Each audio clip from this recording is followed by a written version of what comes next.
घरात कटकट आणि भांडणे कोणत्या कारणांमुळे होतात आणि त्यावर काय उपाय आहे हे आपण जाणून घेऊ.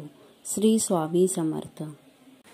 जर खर्चासंबंधी भांडण होत असेल तर वास्तुशास्त्रानुसार घरात पैशाशी संबंधित वाद असल्यास खर्चासाठी किंवा व्यवहारांसाठी तुम्हाला तिजोरीची दिशा बदलणे आवश्यक आहे. तिजोरी नेहमी पूर्व किंवा उत्तर दिशेला असली पाहिजे. चुकीच्या दिशेने असलेली तिजोरी संपत्तीशी संबंधित वादाला आमंत्रण देते. घरातील सदस्यांनी हे लक्षात ठेवा. घरातील प्रत्येक लहान-सहान गोष्टीत सदस्यांमध्ये भांडणे होत असतील तर सतर्क होणे आवश्यक आहे.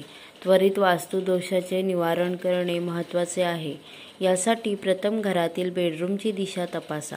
चुकीच्या दिशेला बेडरूम असणे अनावश्यक वादाला कारणीभूत असते. वैवाहिक जोडप्याचे बेडरूम नेहमीच नैऋत्य दिशेने असावे. हे खूप उपयुक्त आहे. नक्कीच करा. एखाद्याच्या घरात अनावश्यक वाद चालू असल्यास किंवा कुटुंबातील सदस्यांमध्ये एकमेकांबद्दल आपुलकीचा अभाव असेल तर ते देखील वास्तुदोषामुळे होते. म्हणून रात्री झोपायच्या आधी पितळेच्या भांड्यात तुपात भिजवलेला कापूर जाळा. असे म्हणतात की यामुळे वादाच्या या समस्येपासून आराम मिळतो. श्री स्वामी समर्थ. श्री गुरुदेव दत्त.